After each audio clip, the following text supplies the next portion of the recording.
All righty. I am so hyped for this next panel. I really am.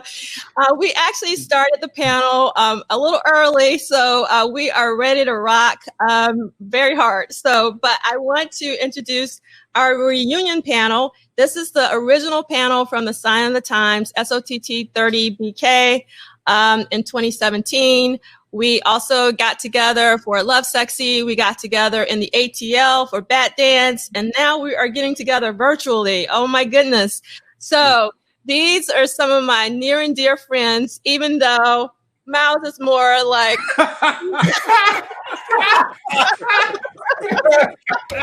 We got 3 friends in Miles. We're just always starting. We just like dispense with the... Let me introduce the panel really quickly. Everybody in the mama should know Zaheer Ali. If you don't, you need to ask somebody. He is, incredible. And we also have Anil Dash. We have Miles Marshall Lewis. And we have Elliott Powell, who's actually in Minneapolis, for those of you who don't know. So we are going to kick this party off the way we always kick it off. And we're going to ask the perennial question, what is your favorite and least favorite song off of the Graffiti Bridge soundtrack? Just to do the icebreaker. Who's starting? Always. Oh, me. I start. Yes, okay. Always start. See, why not? I'll just say, for me, I mean, there are many good tracks on here that I love. But in terms of the music that was produced for this album, and we can get into that. That's like one song, isn't it? What Thieves in the Temple? I love Thieves in the Temple, but I especially love the maxi single version of Thieves in the Temple because of the vocal arrangements. Incredible layered vocals, background by the Steels, and the theme of the blues and the spirituals, that tension between the profane and the sacred really come into play in the song, where Prince slips between bluesman and preacher quite fluidly. And, especially in the extended version, he goes into this sort of like sermon about leading sheep blind through a fantasy. You let me on like I was Moses, the whole reference to the Exodus, very much, I think embodying what the whole album was supposed to be about, thematically, what the movie aspired to be about. And what his career, really a defining theme in his career. So for me, Thieves in the Temple, and this is like this one point in Thieves in the Temple, like in the extended version, where he's like his lead vocal is going down the scale while the background vocal is climbing up the scale. So like the background ends in treble and then the lead vocal ends in bass, and they both meet at the same note. That's just like amazing harmonic, shifting going on. And that to me, every time I listen to that song, I always pay attention to the vocals, and I'm like, he is underrated as many things. And I think one of the things that I think this song highlights is his skill as a vocal arranger. My least favorite song, I'm looking at the list here. There's so many. It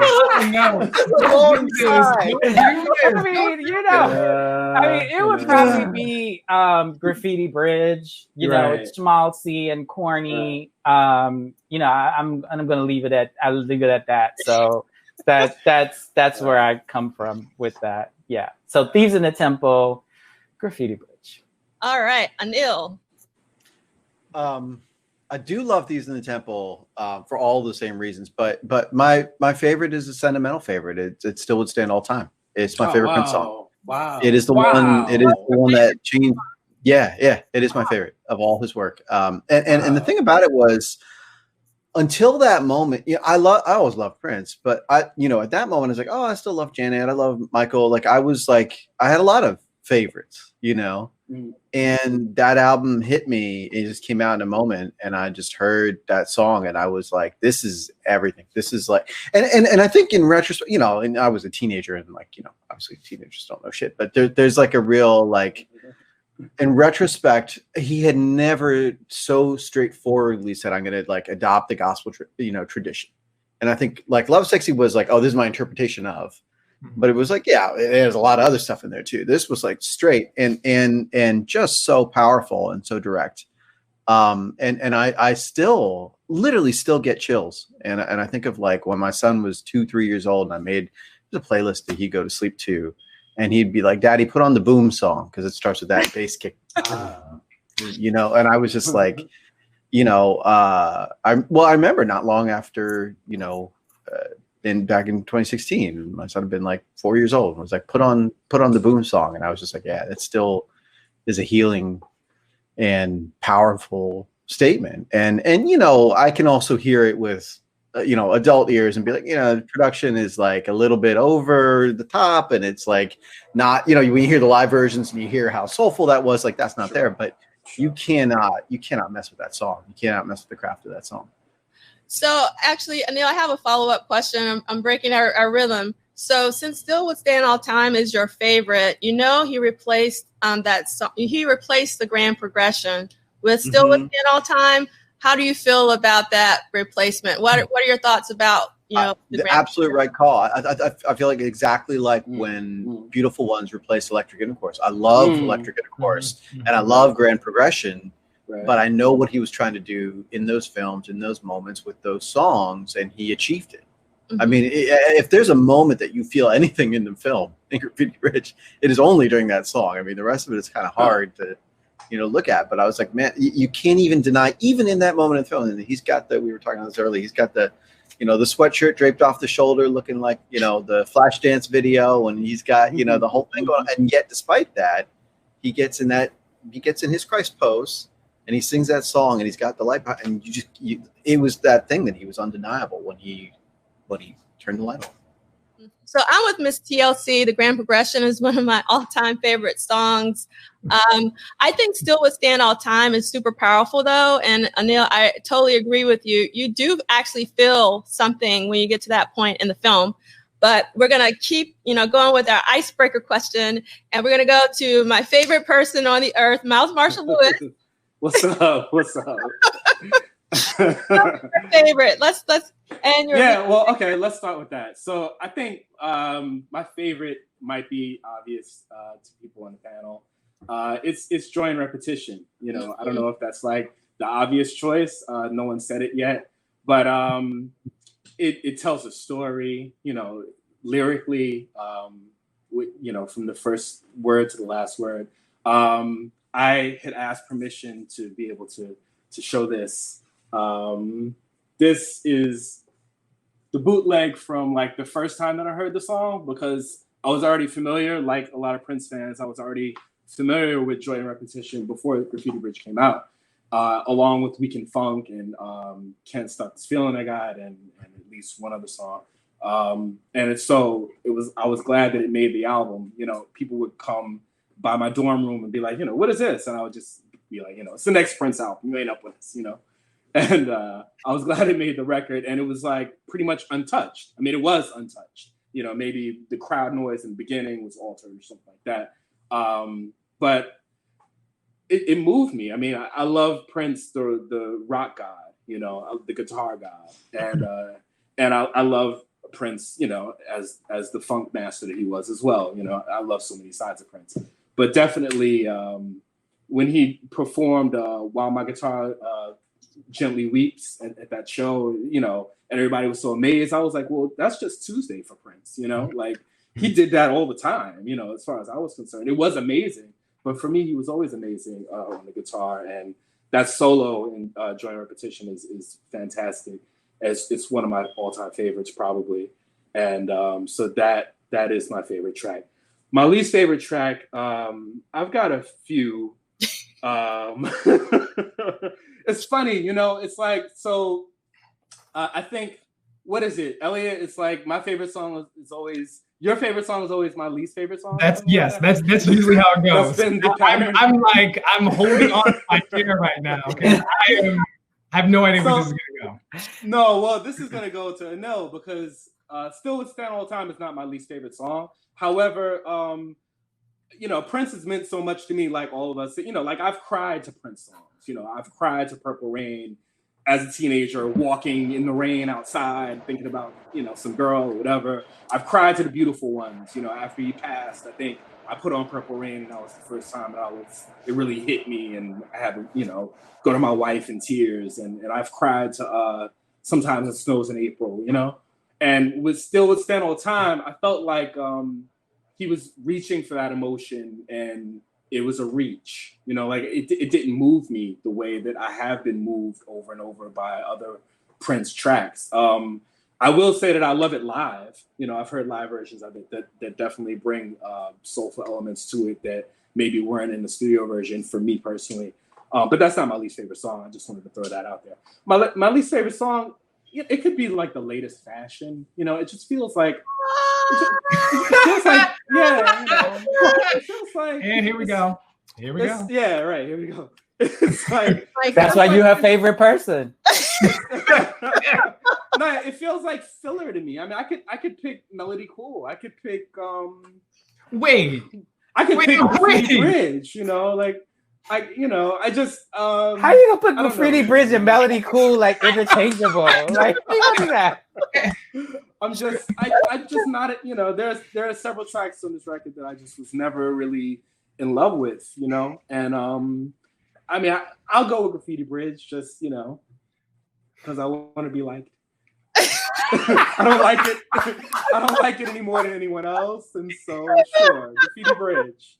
You know, it's the schmaltz factor annoyed me. And no, but what I will say that was like strategic about Graffiti Bridge on Prince's part was that he sort of maybe, I mean, I'm sure for him it was a great song in his head, you know, but I think he kind of lowered the bar in terms of title tracks, because, you know, when you hear 1999 and when you hear Sign of the Times, you know, and you hear Purple Rain, it's like, okay, so you know that the song that he named the album for is going to be like, whoa. And this one, it was sort of like, well, he can't have thought that this was going to be the centerpiece of this record. And so, you know, I think he sort of maybe lowered expectations a little bit. That's why in the movie it's for the rolling of the end credits. Right. That's people like get up and walk right. out. Lights coming on. Lights coming on. Time for the title track. Yeah, you know, and then he reversed that with Diamonds and Pearls, you know, like 12 months later.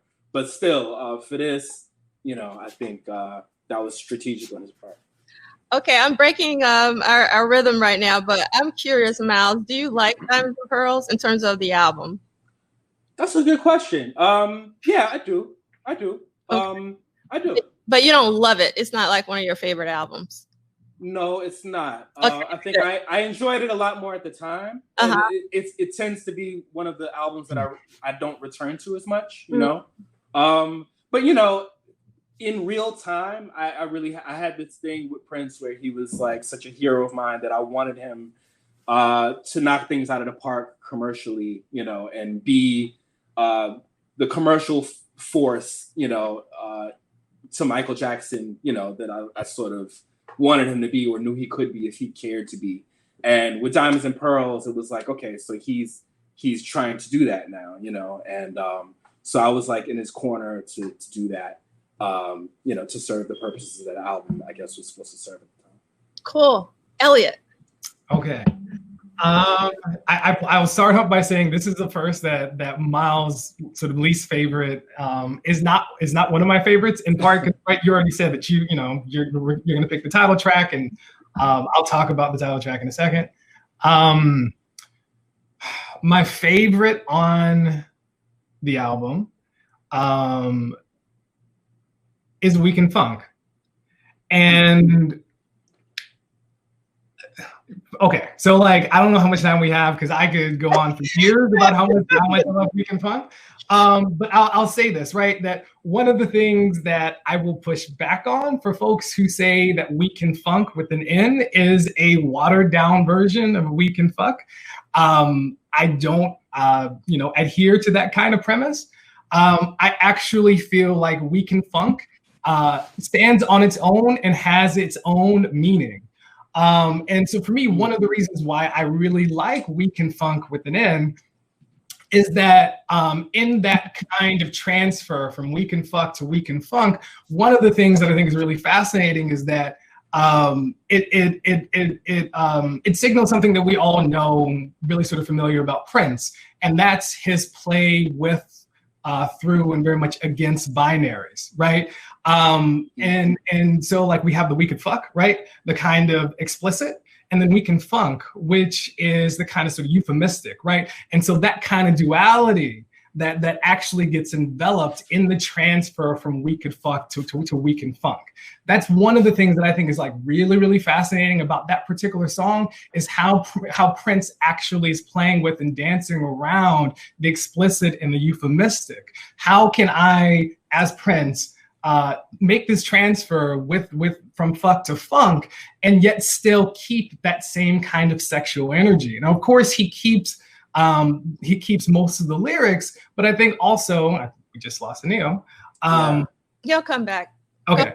But so like so like playing with that, right? How do I still kind of maintain that sexual energy? And of course, one of the ways that he does it, I think one is going from fuck to funk, is a kind of hailing back, a kind of indexing of folks like sort of Little Richard, right? And of course, sort of Seeley talked about Little Richard, but Tutti Frutti, right? Those lyrics, the kind of original lyrics, right, were really sort of sexually explicit. They were talking about anal sex, right? Yeah. Exactly. And then you go into how it's commercially released. So we have already a kind of historical backdrop in terms of what is Prince doing between Weak and Fuck and Weak and Funk, right? And so Weak and Fuck and Weak and Funk are working really sort of interestingly, to me at least, in how Prince is playing with sort of dualities. And then I think Prince kind of ups, and I'll quickly also make a nod to the movie. One of the, I would say this was sort of one of my favorite scenes in that movie, is the performance of Weak and Funk, especially because, again, you have that duality of Weak and Funk with the N, and what's happening in the audience. People are making out, blouses are getting popped, right? So there's a kind of signaling between that kind of dissonance between fuck and funk that actually is happening at the level of the movie as well as what's happening in the music. Last thing I want to say, but I have much more to say about sort of Weak and Funk, is really the kind of reference to urine, right? I'll gladly pee in anybody's cup, right? I tested positive for the funk. We know that. One of the things that's really fascinating for me about that is how it also, the way in which obviously that's written, and having George Clinton on that track brings the song back to a kind of P-Funk root, right? And obviously P-Funk is a play on pure funk, Parliament and Funkadelic, but also P-E-E and funk, right? We all know that Funkadelic and Parliament and George Clinton loved to play with piss and shit within sort of the lyrics of P-Funk. And so this reference in Weak and Funk to P is also referencing and honing things back into George Clinton. So like, one of my favorite songs is off the kind of self-titled Funkadelic album, so What Is Soul? So George Clinton says, sort of all that is good is nasty, right? And there's a lot of nasty going in on Weak and Funk. There's a lot of nasty that goes in on Weak and Fuck too, right? But I think that the way in which they're thinking about nasty is separate. It's very much related, but it's also separate. And so for me, Weak and Funk stands on its own, and for me becomes the highlight for me on that album. So that's, I have much more to say about it than I could, but this is the kind of quick kind of soundbite. Well, Elliott, had you heard the original when Graffiti Bridge came out? Because I neglected to mention it, but that was one of the other tracks on the bootleg that I had, and I felt the way you mentioned in the beginning that, why did he water it down? And how could you add George Clinton to it and it sounds less funky, But see, for me, it sounds more funky because it brings it back to George Clinton, right? It brings it back to Parliament, right? It brings it back to P-Funk, sort of wants to get funked up, right? And how wants to get funked up is playing again with fucking funk. And also, just George's voice is funky in a different way than Prince's is. I mean, just his presence. Right. So, like, for me, I hadn't heard "We Can Fuck" before. I hadn't heard sort of "We Can Fuck" before I heard "We Can Funk." But for me, as someone who was like a lot of folks, right, who was raised on Parliament Funkadelic, like for me, I was like, this is great. Like I was all in on it. And so like when I heard "We Can Fuck," I was like, oh, all right, cool. That for me had its own other kind of meaning as well in terms of when it was recorded and all that other kinds of stuff, right? So that's that. I also there's a tie to joy and repetition between "We Can Funk" that I also have in my mind that I won't talk about. I want to hear it though. I want to hear it. Do it. Like now? Okay. Yeah, like now. Okay. So like one of the things that I actually love is the transition between "We Can Funk" to actually joy and repetition, in part because it's almost as if, even though they weren't obviously recorded at the same time, they're actually recorded whatever.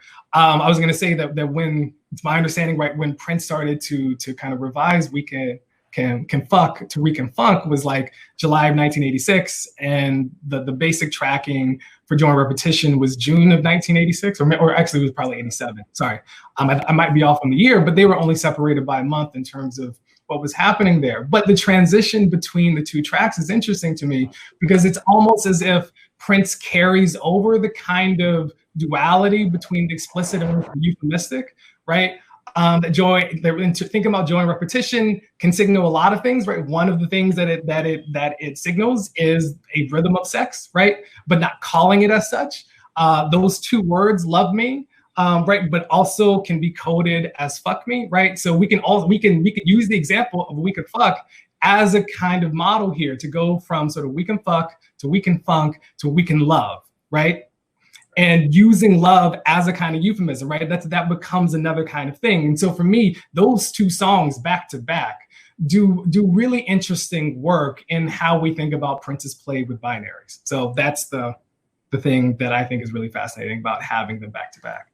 And then I think it gets that momentum gets lost with "Love Machine," which I still think is a good song. I still think it's a good song, but the momentum kind of shifts a little bit. So least favorite. This is also a first. It's the title track.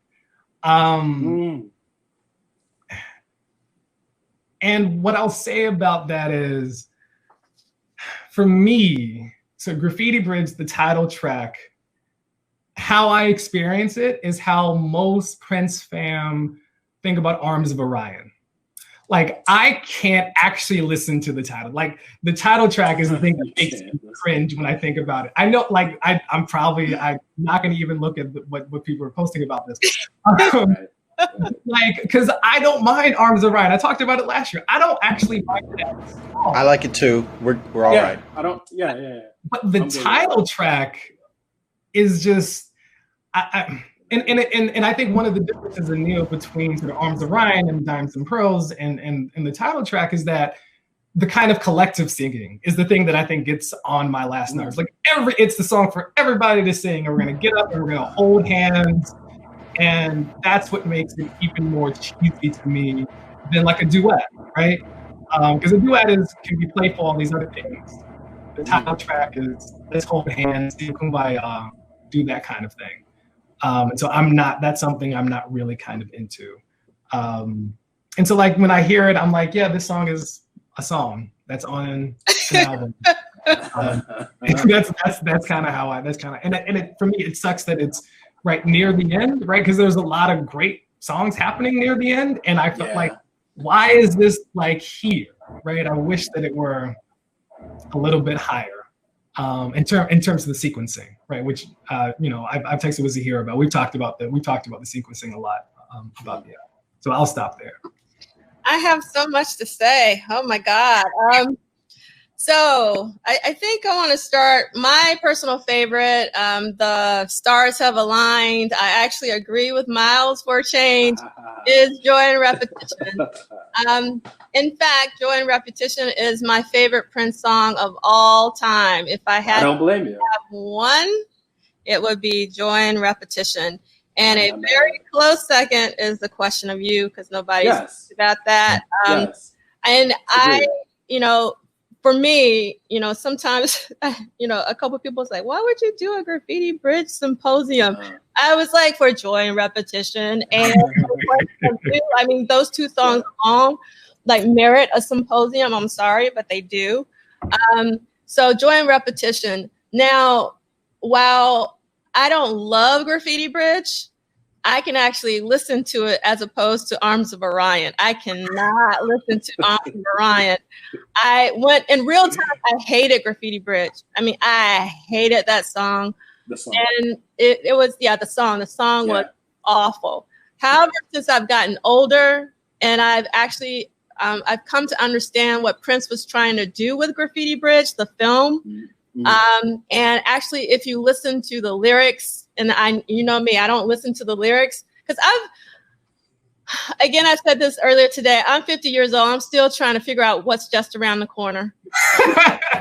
It's just like, this is the one film where I'm still. It's a Jeep. It's a Jeep. That's what's coming around the corner. That's that was good. That was good. Oh, shit. All right.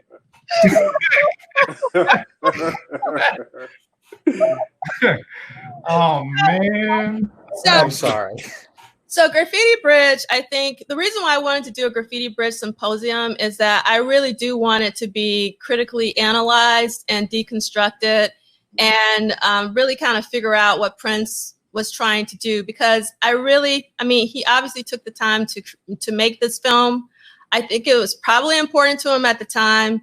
I do see it as a lineage from Lovesexy and all the spirituality themes that he was dealing with, and it also is an extension of Paisley Park is in your heart in terms of the Graffiti Bridge song itself. Everybody wants to find Graffiti Bridge, so I'm trying to come closer to Graffiti Bridge, like before I leave this earth, I'm trying what were you doing today, Bridge?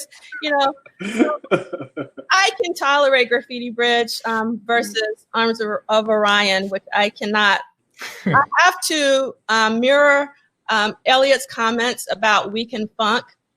When the 1999 deluxe album came out, everybody and their mama were talking about the Weekend, F-U-C-K. My mom's listening, so I'm not going to say that word because I don't curse anyway. And everyone was like, oh, this is a better version. And everybody was like hating on the George Clinton. I was like, what? I was like, George Clinton, that's the version. And I don't care what anybody else says because me and Elliott know what's up.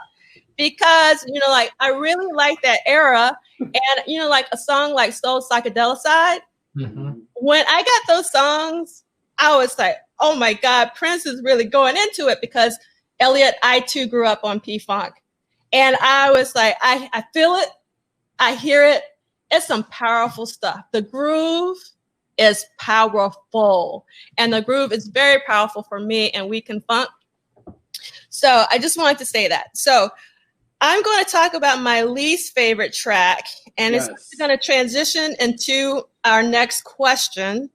And so my least favorite track is actually two tracks, and neither of them are Prince songs per se. Okay. So I was curious that you guys all selected Prince songs, and I'm just curious, did you guys create that parameter for yourself? Hey, okay. I didn't. Okay. Yeah.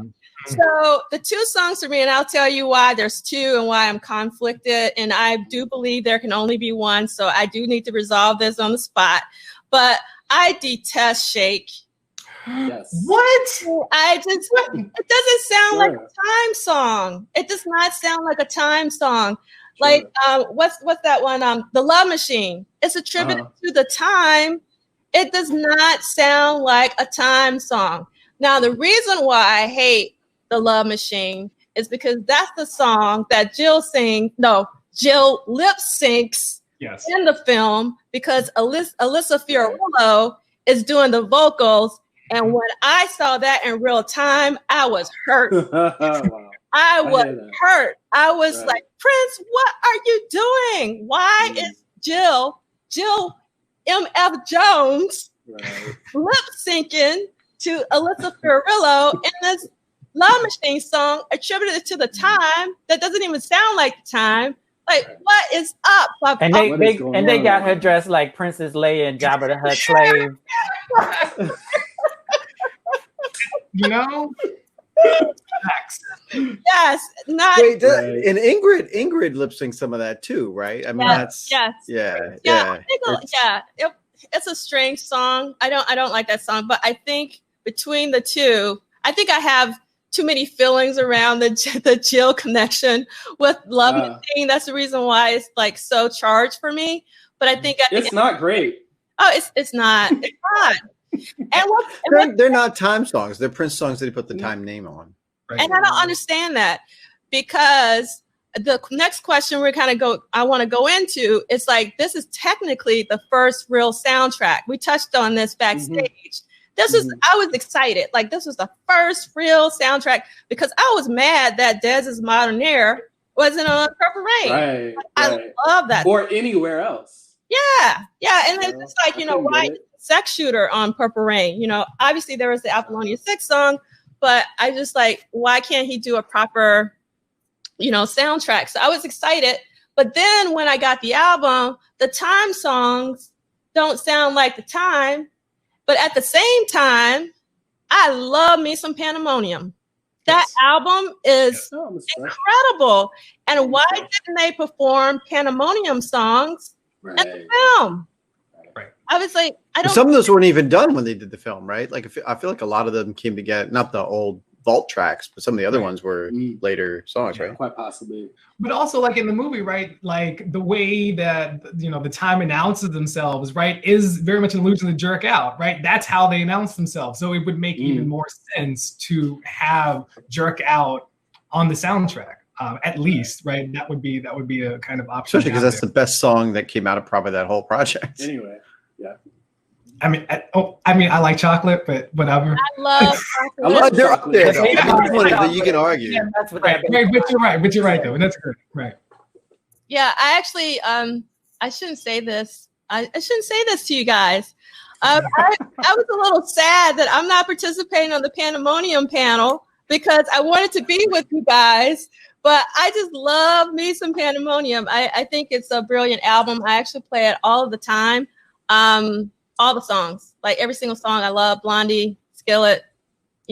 I like. That's gonna be interesting. That's gonna be interesting discussion, because and Elliott and I were talking about this earlier, because there's like that bootstrap message of Your World, and then of course there's Donald Trump Black version, which is a celebration of Black capitalism. So I hope those folks talk about that. But I'm glad. Or we will in the chat box. I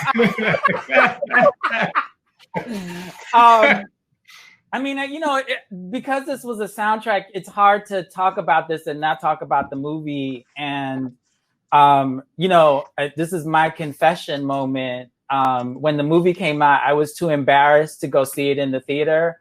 And then when it came out in video, I was too embarrassed to watch it with my roommates. So I actually watched the movie for the first time this morning. So this was all like, I have like so many things, but how you doing, man? I care about you. I want to know that you're all right. Well, you should have warned me in advance, bro. Yeah, I know. But I appreciate. But it was interesting. It's interesting because the visuals were really important, because it's funny, D'Angela, when she asked us to do this, and D'Angela, we do anything D'Angela asked us to do. So let's just put that out there. Sure. The requests, the asks probably are going to be annual, and the yes is going to be annual too. So that's sure. Done. But when she was like, "Can y'all do Graffiti Bridge and not Dirty Mind?" I can't tell you how mad I was. I was like, why is she sending me to this album? But it was so funny because in many ways, Graffiti Bridge and Dirty Mind sort of bookend each other. You know, Dirty Mind is actually the first album where Prince takes us out of the bedroom into a world, into his world, right? With the Uptown. We actually meet his neighbors, his friends, the sex workers. We meet the people that populate his neighborhood. And Dirty Mind is that too, right? It's set in Seven Corners, which was a historic, you know, arts district that was one of the few neighborhoods originally that Black people could live in Minneapolis. And so this notion of Prince as a placemaker that runs from Dirty Mind to Graffiti Bridge is really important. You know, when we get to Diamonds and Pearls, he's not placemaking anymore. So this decade of the 80s up until 1990 is Prince making place and naming place and claiming it and that history. And so even the way that he constructed the album was sort of Prince as an archivist, right? Going through his you know, some stuff was recorded from like 1981 up to 1986, 87. You know, and so this idea of Prince reckoning with his sense of time, his sense of place, his role as an archivist, bridging in many ways. The album is a bridge to introducing the NPG as a concept, as a band, but it's also in many ways a bridge between not just Prince reconciling his own history, but the incorporation, of course, of George Clinton and of Mavis Staples, and, you know, in terms of his elders, and then this mentoring sort of role with Tevin Campbell, is Prince understanding himself as in that sort of interstitial way of between and betwixt, which is very much, you know, the Gemini and how Prince saw himself. So that album, once I saw it that way, and, you know, and endured the film, like, endured the film. No, like it helped me understand it in that way. It helped me, you know, see that this album was very much that bridge for him, you know, between his past and what he was trying to make with the future, the projects the things that he had started but didn't finish that he got to revisit. I just thought that that's how I was able to engage it in this way. And there's definitely that sense of Prince's geography that Uptown and Seven Corners are proximate, right? And that they are both this like imagined place, but also very much, I think, of his father and of the scene that he was born into. And I think that is significant. I mean, that was the part that still was most resonant of the film. It's like he's clearly trying to tell a story about where he's from and what he saw growing up. And this is a tangent, but it was one of the things that came up in the conversation yesterday in the chat was the Phyllis Wheatley house, right? Which was the first place that so many of, you know, Black folks who came during the Great Migration, the first place they lived in the Twin Cities, or, you know, were able to come and stay. And also one of the first places the Prince Rogers Trio played is this place. And it gets torn down when so many of the other clubs are destroyed. And it's like, it just feels like he's rebuilding, you know, these places of his youth, of his childhood, of his father's, of his namesake, you know? And it's like, you know, you wish that the sets looked a little better, but I think that the aspiration is clear. And that's actually that other part with Mavis and George Clinton is like, you know, I think people forget how adamant he was in the 80s, especially. He has no influences. I'm not like Hendrix. I'm not like anybody. You keep saying I'm like this. I'm not like any of them. I'm my own thing, right? He was still on that.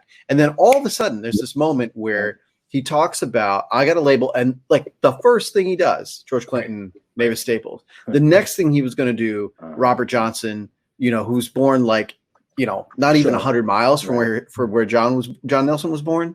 You know what I mean? Like, this is like, he's going as literal as he ever did at that era of his life into like, by the way, let me tell you about my dad, you know?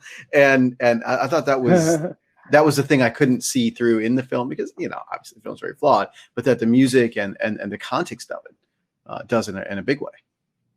So I actually want to address something that Nicolay is bringing up in the chat, because the next thing I actually wanted us to talk about was Tevin Campbell, and more specifically around and around. And Nicolay says Graffiti Bridge is perhaps the first album where he's chasing the trend rather than setting it. Some of the drum sounds make me feel that way. And I do think that Round and Round is a quintessential song of him chasing the trend, because I've seen a cut of the film that has a different version of that Kevin Campbell song, same lyrics, but the music is different, and it's so soulful. It's incredible. And I was like, how do you go from this to like a new Jackie swing thing? I was like, okay, well, damn, the should have said new Jackie. That's like it's not even new Jack. No, but new Jackie. Go, okay. All right. The version that's on the record is like it's a Junior Vasquez mix, is it not? Yeah. That always blew me away. He had an album cut that somebody else produced. What you heard is perhaps untouched. Yeah, right. You know, on top of that, there's like a line in the song that sounds like it's a soul to soul line, you know. Right, like, right. You should have had Jazzy B remix it. just have Jazzy B produce it. Just just get that down. But the original to me sounds more New Jack Swing than the Junior Vasquez mix does. The Junior Vasquez has got a little element of house, obviously, and his whole production style on it. But the original to me sounds like straight up he's listening to My Prerogative, which would have been only a year old at that point. It's listening to Janet's stuff that Jimmy and Terry just done with her, and he's like, I'm going to do this style. And I think Prince heard something like, this is less dated. Like, I think his like Junior sound is more fresh than when I got going here. And also, I mean, Prince was still on the Lynn drum on this record. Still, right? Yes, the tracks are out of the vault. And Junior Vasquez is all the way into 808 land. And I think that is this sort of like turn of the moment that, I mean, you hear those other remixes. And the other part that jumps out to me about Round and Round, the original version has a synth horn line that we then later hear in Musicology, right? And Musicology is the song about, these are my influences, and this is the videos me and my dad, and it's the most literal, here's my history. And I'm like, this is that whole project, is him bringing back, like, let me tell you about where I'm from. And I think it's interesting, like the only time, like since the horns don't get used in the Junior Vasquez mix, he's like, I still got them. I'm going to bring them back and put them into Musicology. I think that's a really interesting thing. It's like, as soon as Prince thinks about, let me tell you about my musical history, that's the riff that he plays. I liked Round and Round. I do too. I feel I like that, you know, and I mean, so one of the commenters that D. Merle, I think, talked about thinking about what Prince was doing on Graffiti Bridge in context with what Quincy Jones with Back on the Block, as this, like, I'm going to produce these people for this album, and certainly Tevin is that link, right? Tevin is first introduced to us, for most of us, through his work with Quincy Jones. But I like Round and Round because it was very New Jack adjacent. I think someone in the chat room put, it did have that soul to soul beat, which everybody was jockeying and trying to approximate. But but the sparseness of it gives it enough air to breathe that it doesn't sound dated to me, right? Like, it doesn't sound like a dated New Jack Swing song. It just kind of, still works. The melody is great. Prince's, again, his vocal arrangement around Tevin's voice works really well. So I actually liked it. That and the other New Jack adjacent song, which was Melody Cool. I was like, look, Prince, if you're going to try to do New Jack Swing, if this is how you're going to do it, I'm not going to be mad at you. Because these were actually quite well done. I think that there are other times when he tried to do things that I was just like, please don't embarrass me. Keep in mind, it's the same era. He's doing Martika's Kitchen and working. And I'm glad. That's all the same moment. Right? Yeah, the Martika's Kitchen stuff, that's when I was like, I don't know. What's happening? So, I'm glad that he did this with Kevin. Get none in Martika's Kitchen. But I do think, I also love Round and Round. I think, part of why I loved about Round and Round is, like, I also have nostalgia attached to it, right? So, like, I think I've talked about this, is like, the first Prince record that I owned was Batman, because that was the one that my parents allowed me to have, right? Round and Round was another one that made Prince safe for my parents, right? And so my own attachment to Round and Round is like, they still let me access Prince because of this, right? And so, like, sonically, right, we know what's happening. I think it holds up better than some other New Jack Swing songs around that same time. Or earlier, like I'm thinking about some Guy songs that I'm like, these don't hold up as well, right? But I think Round and Round still does. Obviously, Tevin Campbell's voice sounds really great. I do like Melody Cool. The thing about the thing that feels weird about Melody Cool is obviously, right, is that I love Mavis's voice, but that intro sounds so forced in a way that like didn't sit. It didn't seem right. It's just like, okay, we don't have to necessarily have this intro. We could just go into the song. Because she sounds great. Her voice does all that storytelling. Right, she doesn't even need to have the intro. Right. And so I'm just like, right. But for me, Round and Round is still like, I'm still very much, I'm still very much attached to it because for me, again, that gave Prince the green light for my parents, with my parents still, right? Prior to Batman, they were just like, no. Right. And then Batman happens. They're like, okay, sure, this can work. Round and Round happens. They're like, it can still work. Diamonds and Pearls happens. They're still like, yes, surprisingly so. I don't know how, right? That, next year we can talk about how that gets weird, right, for me and for them, because obviously, well, luckily it was that Tevin song they heard, Elliott, and not when he's like doing you after school like some homework, right. But actually, the thing with Round and Round, I think I feel the same way, Elliott. I mean, some of it's just sentimentality and the moment of when you hear it and how you relate, but also I think contextually, like keep in mind you are within a year of Another Bad Creation and like a year and a half of Crisscross, and there are a lot of New Jack Swing.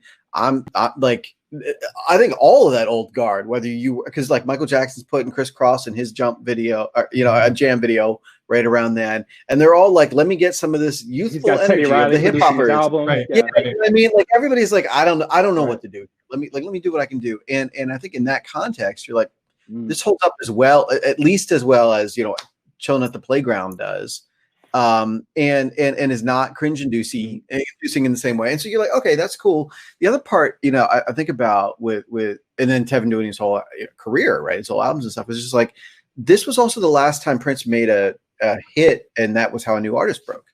Right, because we had Sheila, and we'd had all this list at the time, and we had all these like, oh, Prince was a hit maker. Yeah. And it was sort of like, obviously the guard had sort of started to change post New Jack Swing, post hip hop, where Michael, Prince, all these other people, are you still relevant? And one of the things that Prince was always sort of anointed is like, he can tap somebody on the shoulder and they're going to have a hit. And I think Quincy was doing the same thing with Back on the Block, where he's like, look, I can make another hit. Right. It's like, might not want me to produce his record. He wants Teddy Riley now, but I make the hits. Right. I choose who's going to be the star. And, it's like, not really, but there's a last gasp of that because, after that point, I don't think you can argue there's another point where Prince makes a song for somebody and they become a lasting artist off of the platform of him making them a hit single. Yeah. So one of the questions in the chat is actually for Elliott, and someone asked, how old were you when you heard Round and Round? Why do you have the sentimental? Is Angela Thompson? How old were you during Round and Round, Elliott? Great question, Angela. I was probably 8 years old, 8 or 9 years old. Yeah. So, go ahead. No, finish your thought. No. That was it. I was probably like 8 or 9 years old, and so like that was the thing. That again, my parents were like, okay, they wouldn't let me access Prince prior to Batman. Except for what was played on the radio, like Kiss or whatever, Purple Rain, things like that. Before then, I couldn't have an album. So it's interesting, Zaheer, that you mentioned that Melody Cool is New Jack adjacent. I personally don't see Melody Cool that way. I don't know, maybe it's because it's Mavis. I actually like Melody Cool. I don't like Round and Round, but I think it's similar to my issue with Love Machine because I kind of attach it to the film. Like I can't, extricate it from the soundtrack without thinking about the context in the film. And because of how I entered my Prince universe through Dirty Mind and what he stood for during that time, we have this Graffiti Bridge film and we have Tevin Campbell. And I was like, what is he doing here? I mean, and I'm gonna why is this child? There were definitely not kids in Prince world before that. There was And I think that's sort of the thing that goes with the song Graffiti Bridge too, is it sounds like a kid sing along, you know, heal the world type shit. And we had never seen, literally 5 years earlier, he'd be like, right, that's a good point. I don't mess with any of that. Like, Sing along. I'm going to the party. Music Right. Yeah, I'm at the club. So I think that's a really interesting thing, is that like just the presence of a child in a Prince universe was brand new there. Yeah, I mean, it was totally new. And I was like, you know, what is he doing here?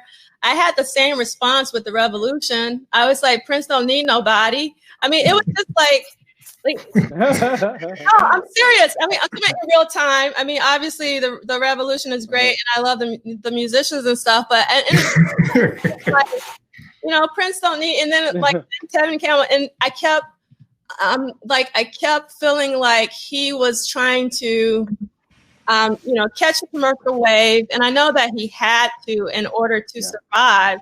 So obviously, Diamonds and Pearls, you know, is really critical. And I was going to say this in the end, but next year we're going to do a symposium called 1 + 1 is 3. And one of those albums will be Diamonds and Pearl. And to be honest, the reason why it's happening is because of Elliott. No, seriously. I visited Elliott's class virtually, I think last December or something like that. And Elliott was like, are you going to do a Diamonds and Pearl symposium? And I was like, no, I'm not going to do no Diamonds and Pearl. What are you talking about, Willis? Like, then, you know, thinking, I was like, oh, Elliott is right. So next year, we're to get together 40 years of controversy, 30 years of Diamonds and Pearls, and 20 years of the Rainbow Children, because the Rainbow Children is one of my favorites. We got to give a shout out right now for the reissues of the Rainbow Children and the One Night Alone. If you don't have those or you haven't heard those, I highly recommend them. I don't want this to turn into a rainbow panel, but we could if you wanted to, because I do think that a lot of people have sort of issues.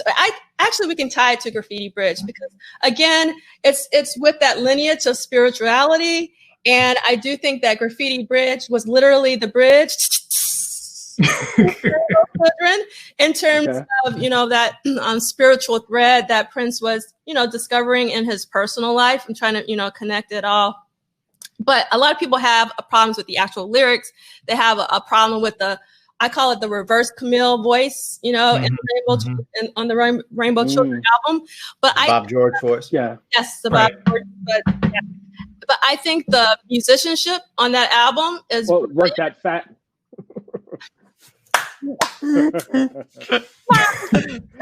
Can we have a Work That Fat symposium? Be the Bob George voice. I mean, it's a mathematical question of how many ways you can work the P. That's really, you know, there's like a theorem. That's kind of what it's about. Sure. Okay, we're going to bring it back to Graffiti Bridge. All right, so there's something called, Anil, did you want to say something? This was a tangent, which was coming back to Graffiti Bridge. We'd had the Scandalous Sex Suite year before, and then there was the New Power Generation maxi single, and which turns out that he only even put half of that session on there. There was another like hour of music or whatever that wasn't on there. And I always feel like those songs are part of the project too. Like I really feel like Love Left, Love Right, the original Get Off. I think those are all I see those very much as part of this moment, and really good. I mean, as good as the stuff, any of the new stuff on the album, not the non-vault tracks. I thought they were really exceptional. So as long as we're sort of talking about the whole list, those are, for me, I listen to those probably more than most of the, you know, other album cuts. And then same with like Melody Cool. The remix, I think, makes much more obvious the New Jack Swing influence. And I think the remix of that song is probably better than the album cut. But anyway. So actually, Anil, you transitioned into my next question. We're connected. So basically, the first, I didn't realize this until just now, but the first two songs of Graffiti Bridge are the original versions are in the 1999 deluxe box set. So I actually wanted us to talk a little bit about the 1999, these two songs, you know, in terms of your preference between the Graffiti Bridge version and the 1999 deluxe version. of Can't Stop This Feeling I Got, and then New Power Generation is Bold Generation, even though I still hear New Power Generation because I've listened to the song and I went on social media. You can't unring the bell. Yeah, you can't hear it. Yeah. So I'm curious, like, how did you guys feel about hearing those 1999 deluxe versions? I loved Bold Generation. You know, Can't Stop. I think I had known, or we had known that this existed as an earlier version, but I think Bold Generation hit a lot of people by surprise, right? There's like, wait, what? Yeah. This song has been in the can for almost 10 years before we heard it. And Bold Generation really is such an important early 80s anthem of like the post-civil rights Black community. I mean, in it, I hear like the Rainbow Coalition being formed. I hear the ground being laid for Jesse Jackson's run for the presidency in the first and then 84. I like there's so much there about defining community and movement. It's so much more politically and musically powerful than New Power Generation. Like I felt New Power Generation was great. I could, I was like, this is cool when I first heard it. I played it a lot, but after hearing Bold Generation, I can't come back to New Power Generation. There was so much, and of course, it's, I guess the liner notes suggest, or the commentary suggests that Bold Generation was intended for the time. And this, of course, there's a lot about how Prince is engaging different modalities of Blackness throughout this whole decade, right? And it makes it's again this bookending thing, right? So Bold Generation, which was intended for the time, it would have made sense had the time done it. And then he, of course, claims it in 1990 as New Power Generation to introduce a Black band, right? So there's an important shift happening here when he goes from this, Sly and the Family Stone model of the multiracial band to like, we're about to see a different kind of engagement on the part of Prince. Yeah. And so it made sense that he brought that song forward, and hearing the original really adds a much more, I think, cogent political context to New Power Generation, which by itself, he's very much wanting to cast himself as part of that new generation, as very much, that's why he's the kid and Morris Day is presented as his elder. There's an exchange in the movie where Morris Day basically sons him. And, and so Prince is really situating himself when he's speaking out against, your old ways. And he's still like biographically, he's still very much part of that generation of the old ways, but it shows how much he really wanted to identify with this new movement. And I think that when I heard Bold Generation, it made more sense. And so for me, that's the go-to version. Right. For me, I think that go ahead. No, go ahead, Miles. No, I felt that I listened to Bold Generation, like an hour ago or 2 hours ago. And I don't know that, well, that's my favorite Prince era anyway, like that 1999 era, that maybe, I don't know, 82 to 84 might be my absolute favorite era. I love the mix of new wave and funk that he was doing and stuff like that. And so, to finally hear Bold Generation was fantastic. I don't know that any song that he sort of re-recorded for Graffiti Bridge improved in that re-recording. Not for me, I prefer the original versions of everything that ended up appearing on Graffiti Bridge. I think about how New Power Generation in particular gets reprised at the end with the T.C. Ellis rap, and how this is an album where Prince was incorporating hip hop in a major way, just like he was incorporating his own version of New Jack Swing, and how T.C. Ellis's, rhymes didn't really work for me at the time. And it sort of, at the time, it was definitely fingers on a chalkboard for me in terms of like, if you don't understand it, leave it alone, or don't try to enter this space, or don't enter it with T.C. Ellis, God bless him, but get an MC that is on your vibe, that like he did much later with Common and Q-Tip and people like that, you know. But I was just like, I don't know about this. So yeah, I mean, I just enjoyed the original versions of those songs, you know, as superior to what I heard on the album. I mean, when I first heard of Graffiti Bridge, I was excited reading about it in Rolling Stone, let's say, that it was going to be a sequel to Purple Rain, and it followed up Batman, which had sold multi-platinum, and I was like, okay, so, you know, the fan in me at the time of wanting Prince to be this, you know, huge commercial force, you know, that he had been just a few years earlier with Purple Rain. I was like, okay, you know, this momentum is rolling. This is going to be like, you know, a bomb or whatever. And then I got the album and I played it, and the first song was Can't Stop This Feeling I Got. And that wasn't the intro that I expected compared to, you know, Let's Go Crazy or, you know, or 1999 or something like that. And I was like, all right. So, and I'd heard it before, and it was an inferior version to me. So I was like, well, where is this going exactly? You know, and it wasn't until, what is the first banger on the album? Well, Release It was great, but Prince, I guess it was The Question of You, probably. For me, I need to look at the track list. Yeah, Question You is third track. Which is actually the fourth track. Yeah. Right. Yeah. You know, when the Question of You came on, I was like, okay, yes. You know, and I've read things that say that Question of You was originally a possible first single for the record, and then he recorded Thieves and Simple, and that became the first single. But you know, Question of You would have worked for me as a first single, and this goes back to Round and Round, which was why I was sort of tolerant of it and actually sort of happy about it, because it was one of the biggest hits from this record. You know, like Melody Cool was released, Shake was released, you know, but they tanked. And Round and Round, you know, it had a sound that was, you know, of the spirit of the time, and it helped prove that Prince was still, you know, he could roll out of bed and write a hit for somebody he tapped on the shoulder, like you said, you know. That's how the movie starts. So that's what made it work for me. There we go. There we go. Oh, sorry. So yeah, that's kind of my 2 cents about it. All right. Anybody else have anything to say about Can't Stop This Feeling I Got or New Power Generation?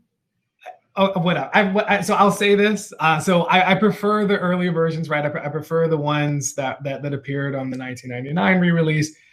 That being said, I don't like Can't Stop. Like it's not something that I think about, that I listen about. So it was just, I was just like, oh, this is nice, right? I like, again, sort of listening to the album, that's the first track, and I'm like, okay, this is a little.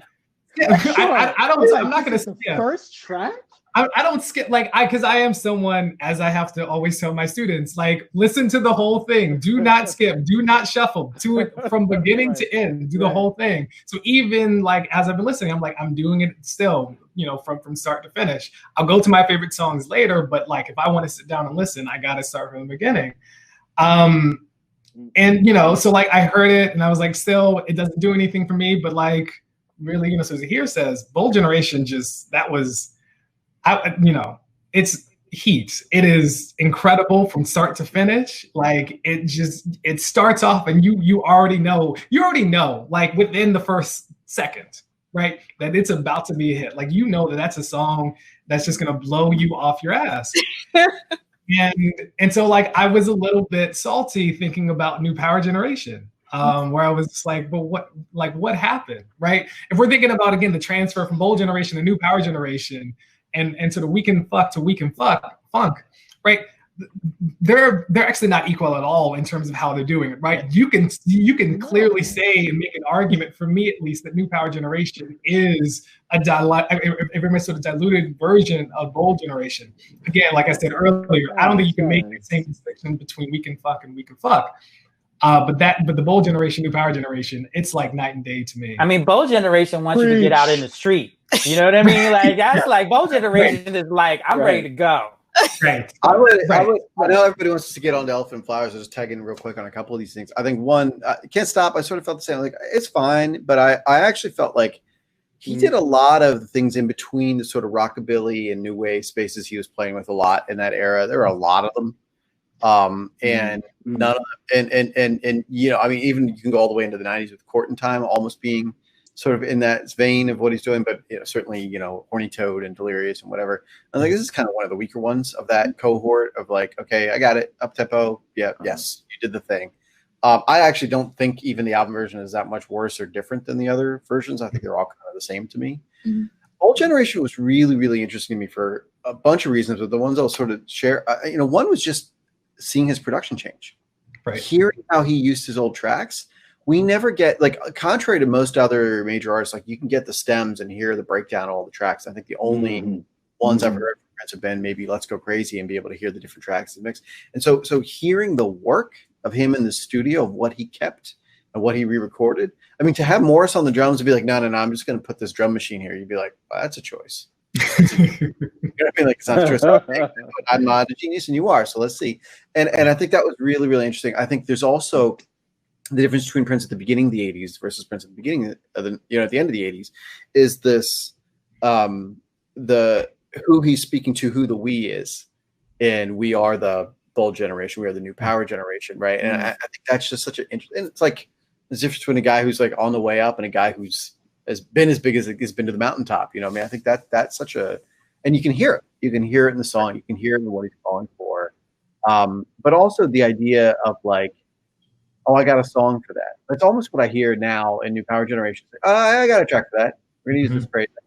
Let me just go and dig it out and, you know, go through the files and in the vault and pull this up. And that's a very different creative impulse than I got to go out in the streets. And I got to make an anthem for the streets. And also you hear the difference between how he sees. I do believe Bold Generation was written for the time because you hear it. You're like, yeah, that is that get it up style fuzzy bass, you know, synth. And then you get going, and I'm like, yeah, that's that time funk. And I think once you hear that, you're like, oh, these are like, he had a whole persona that was living there. You know, Jamie Starr was living there. And thinking about something going from being a Jamie Starr track to a Prince circa 1989 track is like, these are very different people, very different people, very different goals. And I think you can hear that in there. And tellingly, the time tracks on that album are not Jamie Starr tracks at all. Shake is not at all. And so he sort of dropped the facade of this thing. And it's interesting to me at the same moment that because I also, this is getting in the weeds, but like, I think a lot of the Minneapolis funk sound was reacting to what had come before. So if Parliament is overproduced and has 35 horn players on the stage, we got one guy with a keyboard, right? We are punk funk. Punk rock is stripping down from the excess of Kiss on stage to just a couple guys with guitars. And punk funk is stripping down from the excess of P-Funk on stage and a spaceship landing to, you know, the mothership landing to just us, right? And so that thing of like, that's where Bold Generation lives.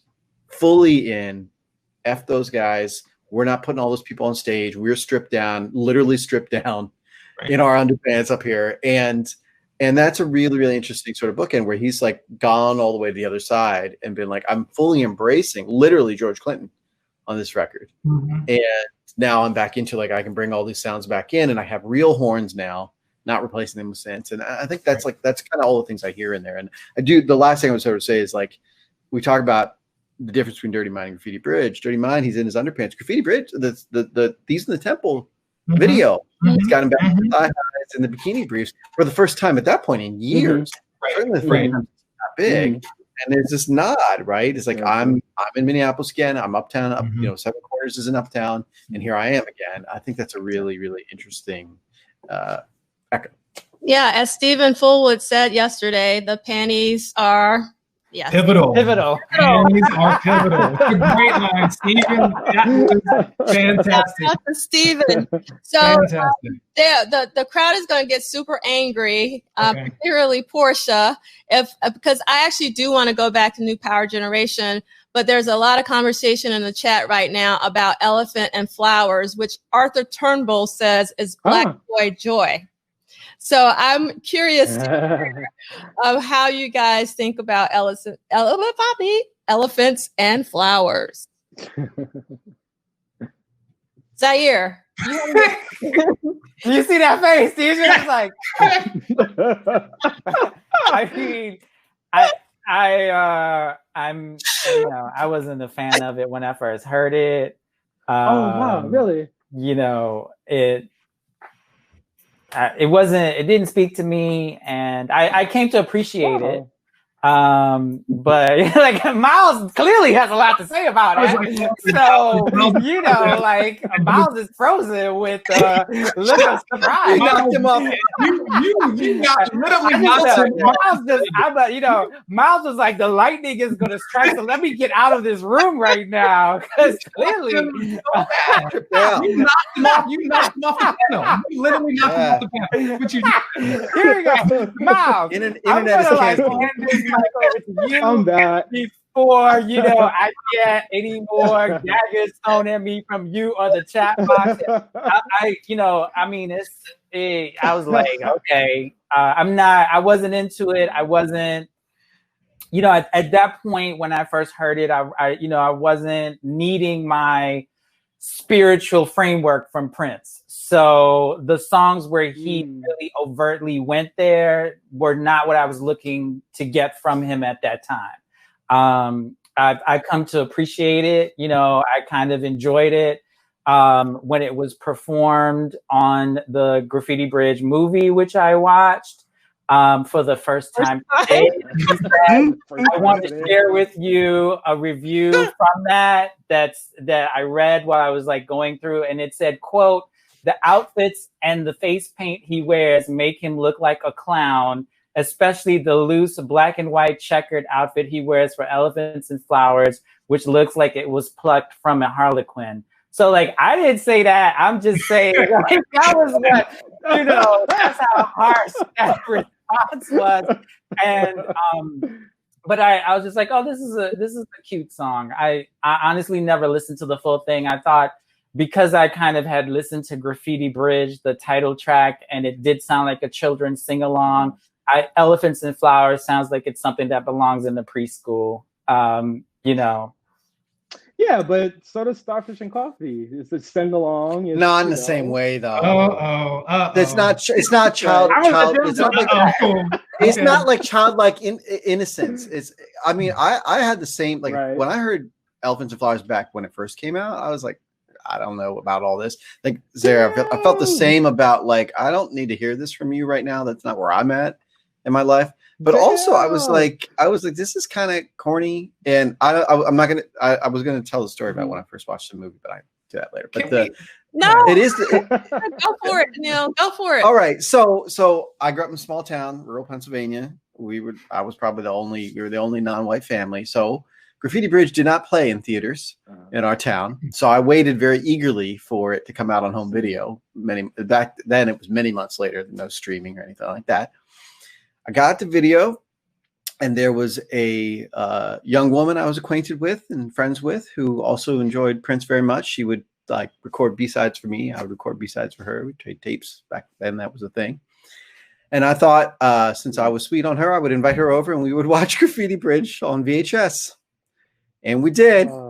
And that is not the move. Do not do that. I can't tell you strongly enough. No, at one point I literally was like, I'm going to go get some popcorn. Do you want any? So it was a bad scene. Right. It didn't go real well. And I realized it was headed that way when Elephants and Flowers came on in the movie, because I was like, it's all right, but like you have to really be going along with Prince at that moment when he's got the face paint and the whole thing to be like, yeah, this is what I feel right now. And it wasn't until many years later when he did it at the Celebration. I think the first time he ever performed it live. Right. He did a version of Elephants and Flowers at Celebration. And I heard that, you know, I think I heard it like the night after he'd played it, like somebody sort of shared the recording online. And I was like, oh, this is a whole different song. And then later I heard the demos for it that were closer to that. And I was like, oh, I see what he's trying to do. And I think the production had distracted me so much. It was so, in my mind, overproduced. Right. And just decorated with a bunch of junk that I was like, oh, I couldn't hear what the song was. When I heard the song, I was like, this is really sweet. If this had been him and an acoustic guitar, I probably would have loved that song like I love Starfish and Coffee. For sure. So I'll say one quick thing. Part of my issue with Graffiti Bridge as an album, as a soundtrack, is I think the sequencing, right? I don't really necessarily like the order, but sometimes but he gets it, right? And so I think pairing Elephants and Flowers and Round makes sense for what Arthur talked about, right? About Black Boy Joy. Those things actually make sense happening together. Similarly, right, for me about Weekend Funk and Twins with Joy and Repetition, right? That's a couple that makes sense. I think what happened, what's the song? So I think the question of you to then go into Elephants and Flowers doesn't quite make sense to me in my ear, right? If I'm listening to the album, but I think the pairing of Elephants and Flowers and Round, that kind of coupling makes sense. But I know the Miles. No, I mean, yeah, it wasn't like I was so in love with it, but I appreciated it. I liked it. You know, to me, on in terms of level of quality, it kind of fit with Tick Tick Bang on the album for me. You know, I like both. Yeah, I mean, you know, that was how I felt. I wanted to get this in before we ran out of time because it was a quote from George Clinton about you know, another cut of the Graffiti Bridge album. Film, and maybe HBO Max will come out with like the uncut Graffiti Bridge movie. A lot of demand for that. Yeah, can't wait to see that. Yeah, actually, you know, George Clinton said as soon as we did Graffiti Bridge, I knew it was finished. He's talking about Paisley Park Records. Because the promotion people, even the black ones at Warner Brothers, didn't come to the premiere, and the movie was actually better before they edited it. They just made a pity out of it. The good stuff, everything that the people clapped for, they took out. You know, you could tell he was pissed at them. There would be stuff like people at Warner Brothers telling George, you can thank the Little Short Man for your record not happening. You know, the promotion man, they didn't even come to the premiere of the movie. So they knew themselves they had edited it out and they wasn't giving it any kind of support. So I don't know how much more heavier support, you know, would have made Graffiti Bridge, the movie, a hit, or what this original edit was. Although there have been deleted scenes that are now out there on YouTube and stuff like that in recent years. But no, Elephants and Flowers, I was fine with it. It was cool by me. So actually, one of the other songs I did want to talk about, you guys are just like, you know, like setting them up, and I can just knock it because I wanted to talk about Tick Tick Bang. And Elliott, yeah, it's another song that I'm like, it exists, it is there, but the original 1981 version is so much better, right? I mean, did you hear the original first? No. So like I heard it on the album, as it appeared on the album, and then later on is when I heard the original, and I was like, what is it? How? Like that's another where I'm like, you know, obviously the production is drastically different. And I think also Tick Tick Bang doesn't actually, you know what? I'm gonna reverse what I'm gonna say. I think it actually, it might work better in the film than it does on the album. There's something about that song, I think, as a battle song, obviously, even though like, you know, all the characters didn't think the song won out in the battle, I was like, I kind of actually like this more as a battle song in film. I don't necessarily feel like it really fits or really works for me on the album. I think the 81 version, that's a you know, a more kind of, you know, post-punk kind of record that I'm like, this totally makes sense because it's almost in conversation with Sister in that kind of respect, right? And so for me, Tick Tick Bang and Sister, I get it, right? Tick Tick Bang on Graffiti Bridge, it's hard for me to kind of make sense of that. So another question that kind of popped up. Did anybody else want to say anything, Zaheer? About? I was just gonna second. I wanted to mention. Go ahead. You got it. No, it was about the sample because I was a Hendrix fan at the time, and Little Miss Lover is like the beat of Tick Tick Bang, correct? And I recognized it as a 19-year-old, or I guess I was 19 when Graffiti Bridge came out in college. I was like, this is new because Prince doesn't take from people. And this is the beat to Little Miss Lover. Like, wow. I've got a list of the other samples on the album because I don't remember them off the top of my head. But that harmonica on Thieves in the Temple, for years and years, I didn't know that it had come from somewhere else. It's the Chambers Brothers. I can't stand it. I didn't know that then. And even release it, the beat to release it is Tower of Power, Squib Cakes. And I didn't know that either. But Kendrick's I knew, and I was like, wow, you know, like it fits the context of the song. I like it, but Prince is taken from other people. That's a first. It wasn't until years later I knew that the harmonica in Thieves in the Temple was a Chambers Brothers sample. Mm-hmm. And at the time, I thought it was Prince playing harmonica, which was really exciting to me because I was like, we never heard him play this instrument before. I was like, see, and I knew he played 26 instruments.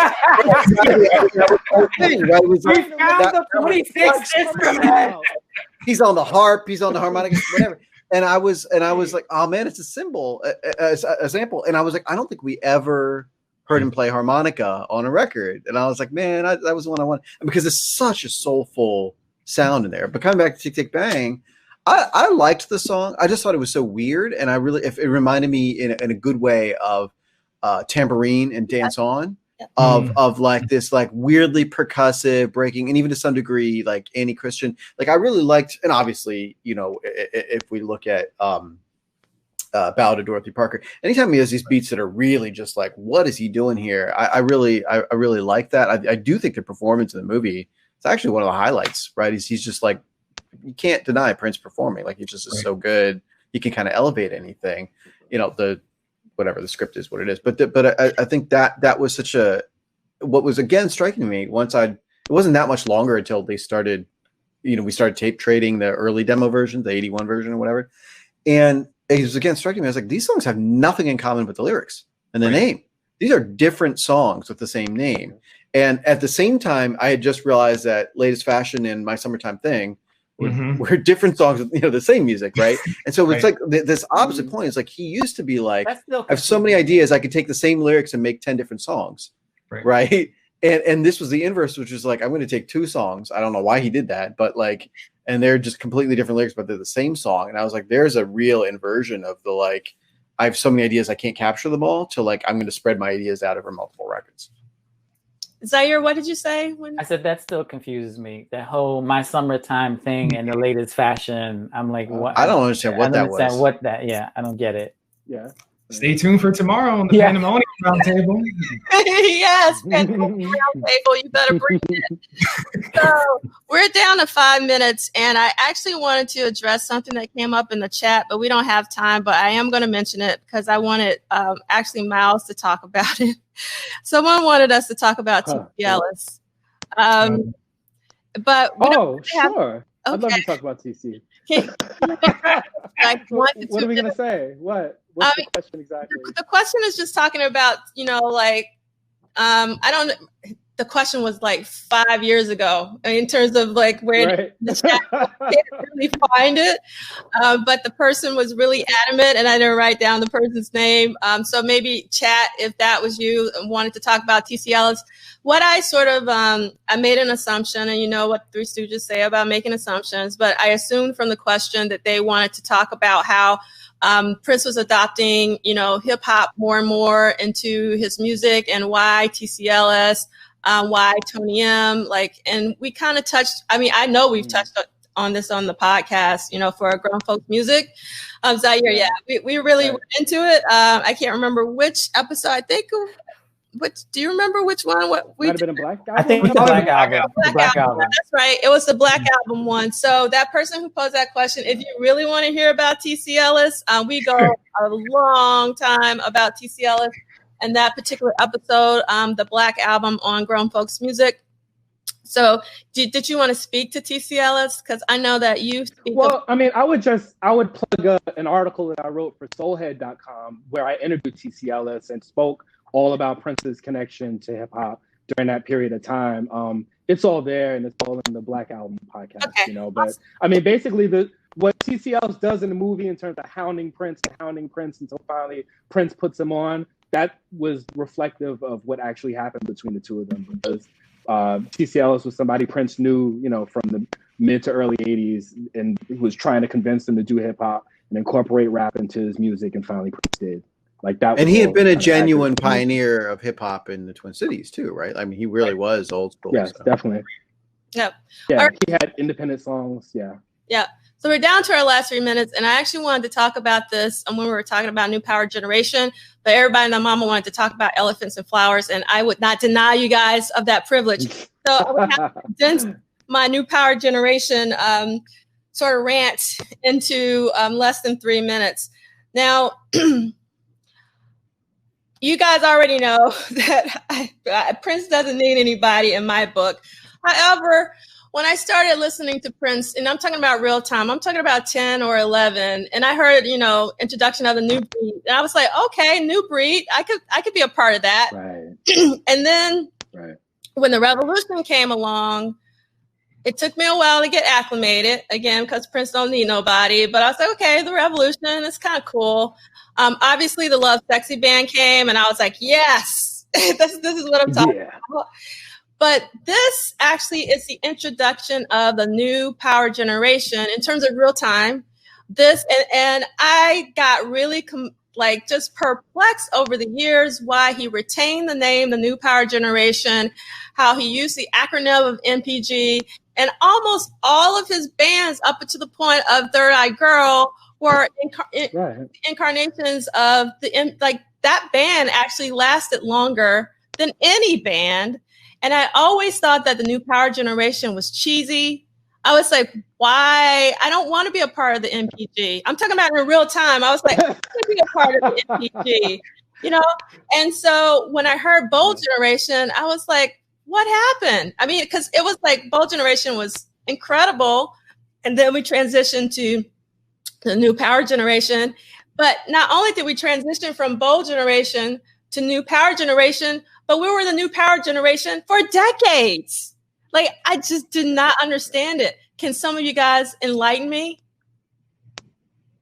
I don't know how enlightening this is, but I'll add the tidbit just that, like you mentioned from the Controversy album, he had mentioned the new breed. Right. He mentioned being the new breed leader. And it's like, it's the same thing. It's the same concept, just like Uptown and Paisley Park and Graffiti Bridge as a utopia is like sort of the same concept. But yeah, I would have been more a card-carrying member of the new breed than the new power generation. I agree with you. I think it's because he never had a song called The Revolution. Right. I mean, I like the word. I like the word power in there. I mean, just because that opens up a space for political discourse that is more explicit, and that I think he uses it towards the towards the later years of the NPG. And so I was cool with it. I mean, at the time, though, I did think it was corny, right? Like when the track first was released, I was like, I do not want to be part of the new power generation. That does not sound good. That sounds like, the protagonist in an Inspector Gadget cartoon. But I liked by the way that the connotations of power and what that could invite. And then the abbreviation kind of worked, right? NPG had a kind of a rhythm to it that allowed him to incorporate it in like thinking about like what works for a chant, what works for a call and response. So I was cool with it later. I mean, because I know we're running out of time, so I'll say this very quickly. I'll say this about the new power generation is one of the things that I think is really important, and this also ties into Dirty Mind and Graffiti Bridge and moving forward is, Prince, and this goes to what you've talked about, Anil, as well for a while. Prince's investment in the now and in very much in the new, right? And that means for me also an investment in youth, right? From an educational standpoint, but also from a political standpoint, right? So like Party Up is very much a particular kind of youth anthem. New Power Generation is trying to establish a different kind of generation that can probably sort of respond to the kind of historical, sort of cultural and socio kind of political context that's happening there moving forward. So even each kind of iteration, it for me feels as if there are new sets of struggles that need to be addressed by a particular kind of generation. And so by the time that we get to Freddie Gray in Baltimore, right, and the interviews that Prince is doing, he pivots toward the youth, right? The youth in terms of leading us in terms of how we're going to respond to anti-Black racism and police violence. And so for me, at least, New Power Generation, its emphasis on the new means emphasis on it means an emphasis about the youth and an investment in youth and youth culture. Right. So like for me, that's the really kind of important thing that I think about when I think about New Power Generation, that also ties into what Andre was talking about sort of last night, right? The kind of surprising thing that he mentioned is that he and Prince were thinking about starting kind of like a youth center, right? That kind of investment is something that Prince was obviously, he dedicated his life to. And so for me, sort of New Power Generation, I didn't necessarily kind of balk at. Then and now, I feel like it's a very kind of important thing. Yeah, I just sort of add on real quick. I heard the name in Love Sexy, and then of course it started to grow and grow and grow in importance over time. And names with Prince were always a thing that he changed why he did it. You know what I mean? Initially, it's that's a song name. Oh no, I meant it's a band name. Oh, I meant it's a record label. You know what I mean? It's like and this and this and this, and he was sort of always improvising the meaning of it. But the other thing was it was about him. The reason that you could swap out band members and it was still the MPGs because the MPGs whoever stand behind Prince, and that's different from the Revolution, which was a group of people. And even Third Eye Girl was a group of people. And so I think that's a really, really interesting thing, which was also sort of speaking to, if you're being critical, him being out of touch a little bit, like, oh, whatever I make is the thing. I'm the main thing, and then everybody sort of comes after that. I think that's a big turning point that happens into the 90s where there is this detachment from I'm setting the trends to like I'm kind of following. It's sort of like, well, whatever band I have can have whatever name because it doesn't matter who they are. That is, that wasn't entirely positive sometimes. So, do you want to say something? No, I think what has been said. I really appreciate Elliott's point, bringing us back to home. I think, and I saw someone put in the chat. I think Rhonda said that it's very appropriate for now. New Power Generation as an organizing idea, as an organizing principle, as something that activates people and orients people to new ideas, imagining new futures. And again, tying that to the establishment of political and economic and social and cultural power. Yeah, so I'm going to end it now, but I do want to say one thing to clarify something. I want to be really clear that the New Power Generation band, especially the original one with Levi, I love me some Levi, and Miko, we are not talking that the band was bad. We are not talking that the band was bad. We are just talking about the actual name. That's all we are talking about. So I just want to be really clear about that because I love Levi. All right, we are at the end of our panel. I love talking to you guys. This is such a special moment. I look forward to this every year, and I look forward to it next year. We got to figure out which album it's going to be. Actually, I allow Anil to pick which one we were going to do. He wanted to do Graffiti Bridge. So I'm going to allow Zaheer to decide for us out of the three. Which I got to think. Okay. I got to think. Oh, man. I will accept nominations from the rest of the panel. Oh, okay. All right, so we're gonna take a break. We're gonna come back at the top of the hour, which is 5 o'clock Eastern time, and we're actually going to have some Graffiti Bridge presentations. And one of the ones that I am super excited about is the first one because it's Sisters in the Temple. So I'm a sister, so I'm actually really looking forward to it. Yes, in the temple, you got it. So I'm really excited about it. So I hope you guys will come back. I apologize we went over, but I really wanted to talk about the New Power Generation. That's really irked me for decades. So I hope you guys understand that. And I just wanted to do it with my brethren. So thank you for your patience, and we'll see you guys in a few minutes. So, all right, D'Angelo. Thank you so much, D'Angelo, for convening as always and for lifting up the culture. Thank you. Thank you.